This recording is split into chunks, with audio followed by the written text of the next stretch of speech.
नमस्कार, India voice देख रहे हैं आप और मैं हूं आपके साथ शिवम दुबे। इंडिया वॉइस के खास प्रोग्राम हरियाणा वॉइस में आप सबका स्वागत है।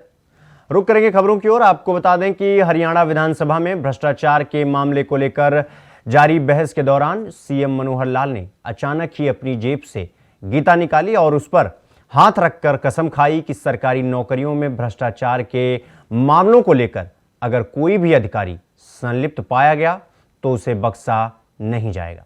देखिए रिपोर्ट। आर्यन जी, मैं गीता पर हाथ रख के सौगंध खाता हूँ, अगर उस एपिसोड में कोई भी अधिकारी फंसेगा उस अधिकारी को तुरंत बर्खास्त किया जाएगा। इसके लिए कोई गीता के ऊपर बैठो कादियान साहब।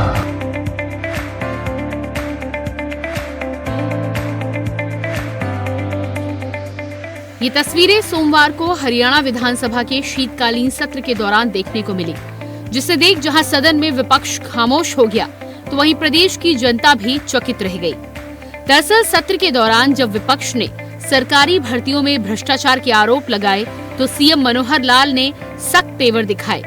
कांग्रेस के एक विधायक ने भर्तियों में भ्रष्टाचार के आरोप लगाए तो सीएम ने जेब में रखी श्रीमद् भगवत गीता निकाल ली। उन्होंने विधानसभा में ही गीता पर हाथ रखकर कसम खाई कि यदि सरकारी भर्ती में कोई भी अधिकारी शामिल होगा तो उसे मैं तत्काल प्रभाव से बर्खास्त कर दूंगा। आर्यन जी, मैं गीता पर हाथ रख के सौगंध खाता हूँ, अगर उस एपिसोड में कोई भी अधिकारी फंसेगा उस अधिकारी को तुरंत बर्खास्त किया जाएगा। इसके लिए कोई गीता के ऊपर बैठो कादियान साहब, बैठो।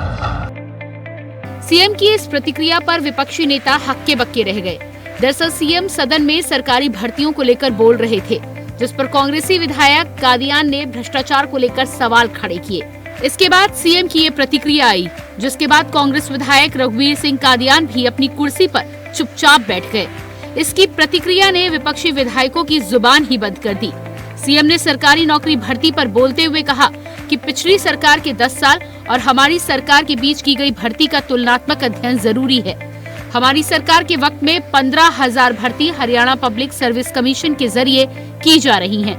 स्टाफ सिलेक्शन कमीशन के जरिए 1,06,000 भर्तियां अब तक की गई हैं। ग्रुप सी की 45,873 भर्तियों की प्रक्रिया जारी है।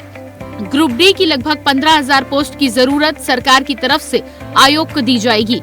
ये सभी पोस्ट मिलाकर कुल 1,67,000 भर्तियां हमारी सरकार के दौरान की जाएगी। हम जो लगातार जो भर्तियां कर रहे हैं उन भर्तियों में तुलना जरूर करनी पड़ेगी, क्योंकि आखिर तुलना से ही पता लगता है कि कितनी कितनी भर्तियां कैसे कैसे की गई हैं। तो हमारे यहाँ स्टाफ सिलेक्शन कमीशन की और एचपीएससी की जो भर्तियां हुई हैं उसमें अगर मैं पिछले 10 साल की बात बताता हूं तो एचपीएससी की भर्तियां कुल 8700 हुई और अभी हमारे लगभग 9-9.25 साल ही हुए हैं, अभी समय और शेष है। उसमें भी और जो भर्तियां होंगी उसका अलग से डिटेल है। तो अभी 11,500 भर्तियां हमारी हो गई हैं। और एक प्रश्न बलराज कुंडू जी ने पूछा हुआ था तो वो जरूर उस साथ में शामिल करके उसका उत्तर बता रहा हूँ कि अभी क्लास 1 और क्लास 2 3200 भर्तियां और जो है एडवर्टाइजमेंट हो चुकी है, जो बहुत जल्दी अभी होने वाली हैं। तो ऐसे कुल मिलाकर के 15,000 के आसपास ये भर्तियां एचपीएससी की हो जाएंगी। ऐसे स्टाफ सिलेक्शन कमीशन में पिछले 10 वर्ष में 93,000 भर्तियां हुई थी और अभी हमने 9 वर्ष के अंदर 1,06,000 भर्तियां ये हम कर चुके हैं। और इसके अलावा 45,873 ग्रुप 3 की यानी सी की ग्रुप सी की भर्तियां उसका सीटी टेस्ट हो गया है। ये अलग बात है कि उसमें से कोर्ट के अंदर कुछ केस गए हुए हैं और खास करके हम जो एक लाभ सोशो इकोनॉमिक जो क्राइटेरिया के माध्यम से 5 अंकों का जो हमने लाभ देने की बात कही थी गरीब परिवारों को जिनके घर में एक भी नौकरी नहीं है या जो अन्य कुछ क्लासेस हैं, उसको लेकर के और कुछ आपत्ति कुछ एप्लीकेंट्स ने लगाई हुई है और बहुत जल्दी उसका मैं समझता हूँ फैसला हो जाएगा। तो 48,873 तो ग्रुप सी की भर्तियां होंगी। ग्रुप डी का अलग से सीईटी टेस्ट हुआ है और उस ग्रुप डी में एक प्रावधान है कि जब रिजल्ट आएगा, क्योंकि वो भी लगातार 3 साल के लिए रिजल्ट निकाल के रखा जाता है, 3.5 लाख के लगभग लोग उसमें पास हुए हैं, उनका कोई इंटरव्यू नहीं होना है, केवल रिजल्ट के आधार पर ही उनकी जो नियुक्तियां हो जाएंगी, जो भी उसमें क्वालिफाई करेंगे मेरिट पर आएंगे। उसमें प्रावधान ये है कि जब रिजल्ट निकालना होगा उस समय हमारे पास कितनी रिक्वेशन देंगे उसके हिसाब से और वो भर्तियां होंगी। चीफ सेक्रेटरी ऑफिस ने वो रिक्वेशन देनी है। अभी तक चीफ सेक्रेटरी ऑफिस में डिफरेंट डिपार्टमेंट्स की ओर से 13,657 भर्तियों की रिक्वेशन तो जा चुकी है, लेकिन मुझे लगता है कि रिजल्ट कुछ समय के बाद आएगा, तब तक 1,500-1,500 और भी रिक्वेशन आ सकती है, तो लगभग 15,000 भर्तियां वो आने वाले 6 महीने में ये और हो जाएंगी। तो ऐसे 15,000 ये होंगी और 1,06,000 हम पहले दे चुके हैं। 15,000 45,000 ग्रुप थी, तो कुल मिलाकर के 60,000 भर्तियां ये होंगी। तो इस 10 साल में हमारा अनुमान है 1,67,000 भर्तियां ये ग्रुप सी और डी की ये हमारी कंप्लीट हो जाएंगी। सीएम ने कहा कि हरियाणा कौशल रोजगार निगम के जरिए हमने बिचौलिए और ठेकेदारी प्रथा को खत्म कर बिना भेदभाव की नौकरी दी है। पहले से काम कर रहे 1,05,000 कर्मचारियों को इसमें पोर्ट किया, जबकि 12,885 नई भर्तियां की गयी। HKRN के जरिए स्पेशल परिवार के स्टेटस, आयु वर्ग के पैरामीटर तय किए गए। एक निजी संस्थान CMIE के आंकड़ों को विपक्ष बताता रहता है, लेकिन उसके आंकड़े किसी महीने में 2%, किसी में 28% हैं। परिवार पहचान पत्र के जरिए हमारे पास परिवारों में सेल्फ डिक्लेयर डाटा है, जिसमें बेरोजगारी लगभग 7% के पास है। HKRN का जो विषय आया है, इस HKRN के बारे में भी तरह तरह के भ्रम ये फैलाए जा रहे हैं। मैं जरूर सदन के माननीय सदस्यों को बताना चाहूंगा, HKRN का मुख्य कारण बहुत जगह से डिमांड आती थी कि ठेकेदारी प्रथा को समाप्त करो। ठेकेदारों के माध्यम से सभी डिपार्टमेंट्स और जो है भर्तियां करवाते थे, जहां कहीं आउटसोर्सिंग जरूरत पड़ती थी, आउटसोर्सिंग पार्ट 1, पार्ट 2, लेकिन उसमें बहुत सी अनियमितताएं हमको ध्यान में आती थी, क्योंकि जितनी संख्या वो मंजूर करा लेते थे, इतने लोग भी कई बार होते नहीं थे और सैलरी उतने ही निकलनी, मर्जी से रखना, और जितने लोगों को रखते थे उसमें भी कहीं ना कहीं उनकी कमीशन ये तय होती थी। और उसकी जो बहुत शिकायतें आने के बाद उन सबको समाप्त करके हमने हरियाणा कौशल रोजगार निगम ये एक सरकारी प्लेटफॉर्म बनाया है। चीफ सेक्रेटरी की देखरेख में ये सब चलता है। जितने पुराने लोग थे उनको ऑप्शन दी गई थी कि अगर वो उसी व्यवस्था में बने रहना चाहते तो बने रहें, अगर HKRN में आना चाहें तो उनको पोर्ट करेंगे। तो ऐसे अधिकांश लोगों ने और अपनी सहमति दी थी। 1,05,728 ऐसी मैन पावर है, ये दूसरे भागों से पोर्ट की गई। और अलग से जो डिमांड आई थी उसमें 12,885 ऐसे नए लोगों को भी उसमें HKRN में रखा गया है।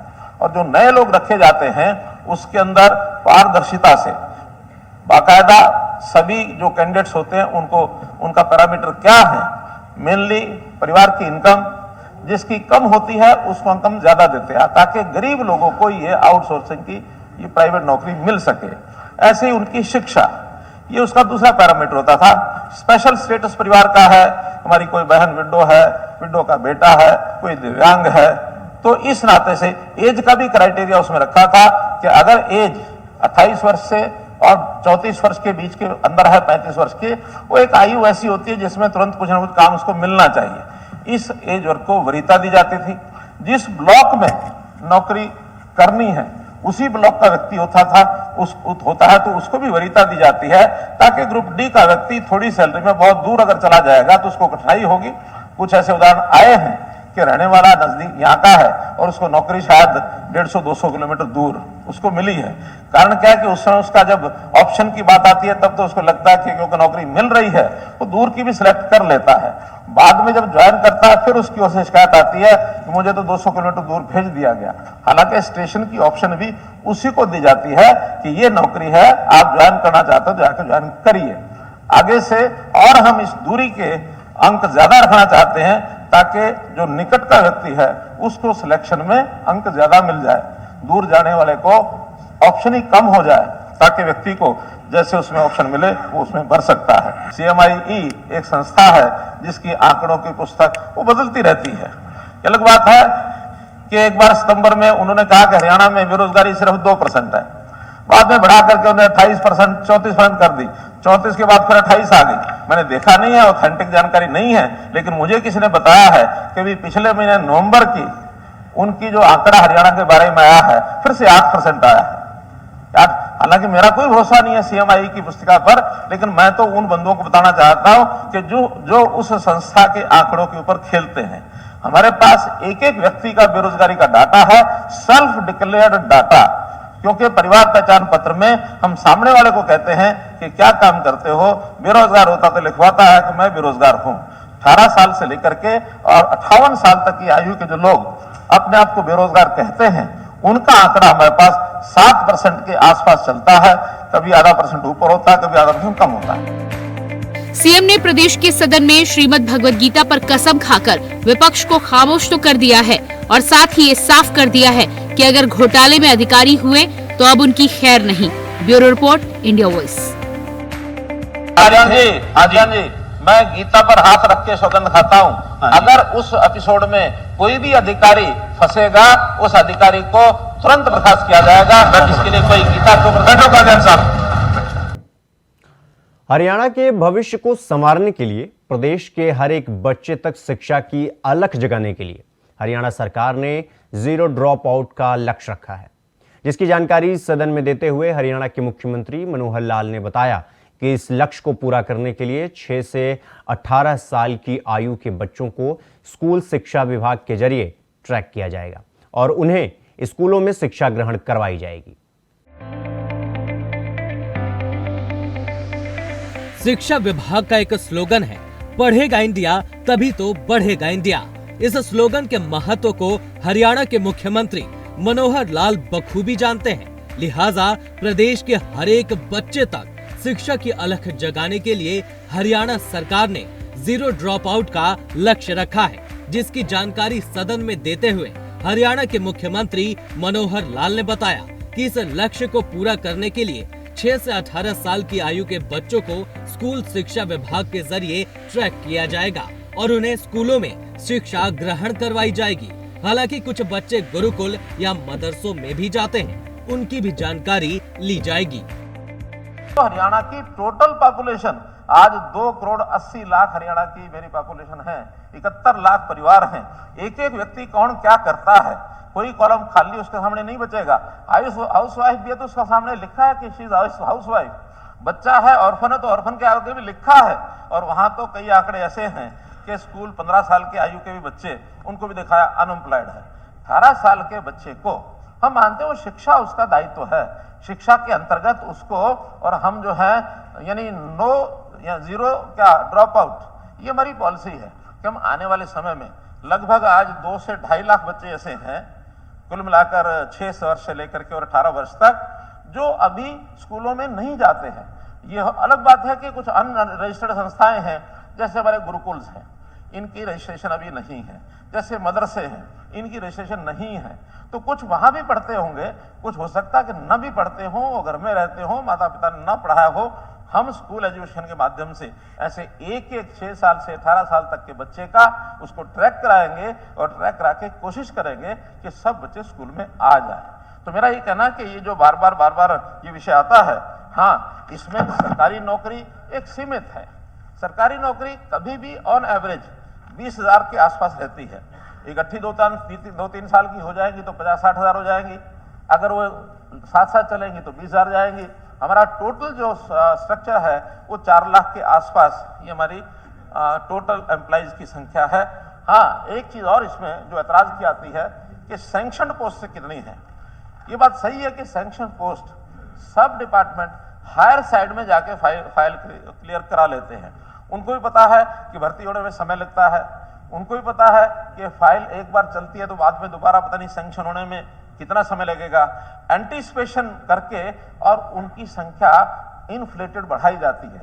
उदाहरण के लिए जेबीटी टीचर्स की जो सैंक्शन पोस्ट है 45,000 है, जबकि हमारी आवश्यकता आज भी 30 बच्चे के पीछे एक अध्यापक जेबीटी नॉर्म्स हैं, ये नेशनल एजुकेशन पॉलिसी के नॉर्म्स हैं, वो हमारे नहीं है। तो उस हिसाब से हमको आज भी 36,000 टीचर चाहिए। 9,000 पोस्टें ज्यादा सैंक्शन है, फिर भी हमारे पास टीचर जब ज्यादा आते हैं तो हम उसमें थोड़ा सा 1:25 करके उनकी नौकरियों को हमने रखा हुआ है। सदन को संबोधित करते हुए सीएम मनोहर लाल ने कहा कि हर जिले में एक मेडिकल कॉलेज खोलने की योजना के तहत पलवल, फतेहाबाद, चरखी दादरी और कैथल में भी जल्द ही योजना को अमली जामा पहनाया जाएगा। इन जिलों में भी मेडिकल कॉलेज के लिए जमीन चिन्हित कर ली गई है और कैथल में शिलान्यास भी किया जा चुका है। चरखी दादरी के गांव घसौला में भी जमीन का चयन किया जा चुका है और आगामी प्रक्रिया को जल्द ही पूरा किया जाएगा। सीएम ने कहा कि हमारी सरकार जनहित में योजनाएं बना रही है और विकसित भारत संकल्प यात्रा के दौरान जनता से भी विकास परियोजनाओं से संबंधित प्रस्ताव लिए जा रहे हैं। तो हमने 2015 में घोषणा की थी कि हर जिले में कम से कम एक मेडिकल कॉलेज सरकारी अथवा कोई प्राइवेट वो होगा। ये हम अपने समय में इसको पूरा करेंगे, इसको आगे बढ़ाएंगे। पिछले 2 साल 1.5 साल पहले 4 जिले बचे थे जिनकी मैंने घोषणा की थी। उन 4 जिलों में पलवल था, चरखी दादरी था, फतेहाबाद था और कैथल। तो ऐसे बाकी सब जगह पहले हुए थे, लेकिन 4 में से भी कैथल का शिलान्यास हो चुका है। जब ये दादरी की जो फाइल आई थी उसमें 16 गांव की जमीन वो उसको उपयुक्त माना गया है और उसको भी हमने स्वीकृति दे दी है, निर्णय ले लिया कि वहां मेडिकल कॉलेज बनेगा।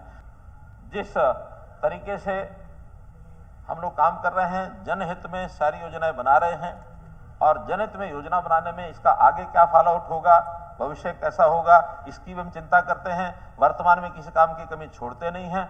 फिर भी जो समस्याएं आप लोगों ने बताई हैं, कुछ डिमांड्स रखी हैं, हमारा पूरा प्रयत्न रहेगा कि इन डिमांड्स को अभी इस समय में पूरा कर पाएंगे अथवा फाइनल बजट जो है उस फाइनल बजट के समय रख पाएंगे।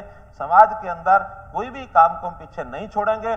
अब तो विधायकों के साथ साथ जनता से भी जो डिमांड्स आती हैं, हमारे जो कार्यक्रम चल रहे हैं इस समय विकसित भारत संकल्प यात्रा, वहां पर विषय यही है, जनहित में करने वाला ये सारे देश भर का कार्यक्रम है और सारे देश भर के कार्यक्रम के लिए हम जनता से डिमांड पूछते हैं, उनकी जो समस्या है उसको खत्म करते हैं, उन योजनाओं का जो लाभ जिनको नहीं मिला उनको देते हैं। विकास की बयार बहाने के लिए जरूरी होता है युवाओं का विकास और स्वास्थ्य।